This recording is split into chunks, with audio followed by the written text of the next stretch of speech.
Let me make one thing clear at the very beginning of this video. I don't need to demonize the left. They do that on their own. Look at the record. Riots in 2020, burning buildings, attacking police. They called them peaceful protests while showing fires on the screen. That isn't peaceful, that's violence. They censor people who disagree, then claim they're the ones being silenced. They celebrate when people they hate die. That isn't compassion, it's cruelty. For years they got away with it. The media helped. The result was the Overton window shifting so far left that someone like me, a classical liberal, started being called far right. My views didn't change. I've always believed boys are boys, girls are girls, life has value in the womb, and truth exists. Those are normal beliefs, but suddenly they were treated like extremism. That's gaslighting. Lies eventually collapse. People are noticing the cracks. Every time the left accuses others of hate, they're the ones spreading it. Every time they claim innocence, they're covering for violence. Every time they try to control the narrative, the truth eventually breaks through. I'm not saying the right is innocent. They have their corruption, their rage, their own hypocrisy. But I'm not right-wing.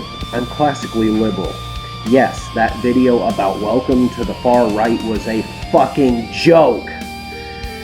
I walked away from the left in 2020 because I couldn't stomach what I saw. Riots, censorship, leaders breaking their own lockdown rules while destroying small businesses, Gavin Newsom dining at the French Laundry while people were banned from gathering, governors granting exceptions for their donors while ordinary people lost everything, leaders talking about fairness while hoarding wealth and power. That was hypocrisy stacked on top of hypocrisy. I was disgusted, appalled. That's when I walked away. It didn't get better in 2025 or the years before. It's worse. The signs are clear. First, Irina. She was an innocent Ukrainian woman, having just come to the United States to escape that horrible war, stabbed to death on a train in an unprovoked attack. No politics, no power, just a person living her life. She was murdered in cold blood. The killer posting on social media immediately afterward, bragging that he had finally killed a white woman. That's not random. That's not insanity. Without direction. That is ideology. And how did the same voices who scream about justice and equality respond? With shrugs, with outright celebration, with silence, indifference. If her death couldn't be politicized, it couldn't be mourned. That was the mask slipping. And then here's where the hypocrisy stings. Don't tell me I'm supposed to rage about Paul Pelosi getting hammered. Don't tell me I'm supposed to rage about the Minnesota House Speaker being executed. The same people who shrugged at Irina's murder expect endless outrage when it's one of their own. Actually, yeah, I'm very angry about the Speaker, but not for the reason they want. I'm angry because she was executed for breaking the script. She didn't follow the narrative, so she became expendable. That's how this system works. Silence when the victims are ordinary, crocodile tears when the elites are hit, and executions when the shadows when the insiders step out of line. Then came Charlie Kirk.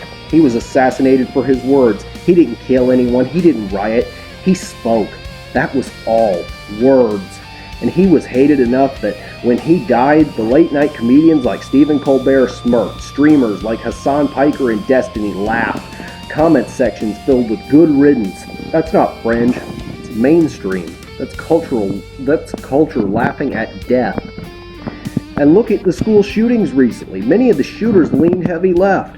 Audrey Hale in Nashville, Salvador Ramos in Uvalde, Connor Betts in Dayton, same pattern, left-wing ideology, violent obsession, then bloodshed. Even if one of those shooters had been right-wing, the headlines would have screamed it for months, but because they weren't, the politics were erased.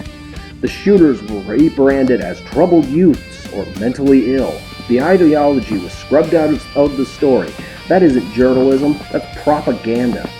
And here's the part where my friend doesn't get.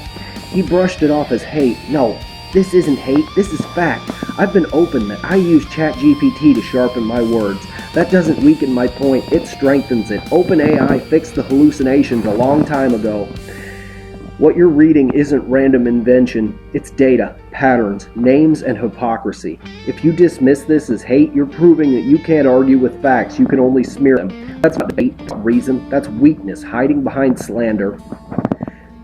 This is what disgusts me the most, the double standard. When violence happens on the right, the left shouts about it endlessly. When violence happens on the left, it's minimized, covered up, ignored. When their enemies die, they celebrate. When the innocent people die, they shrug. That isn't justice. That isn't compassion. It's hypocrisy. The tide is turning. People are waking up. They're tired of being called extremists just for holding on to reality. They're done with the gaslighting. The window is shifting back. The left doesn't need me to demonize them. They've already done it themselves. History will record their undoing. They set the fire. They fueled it. They laughed while it spread. And when the ruins are all that's left, their fingerprints will be on every single piece of ash. Rage, repent, rise.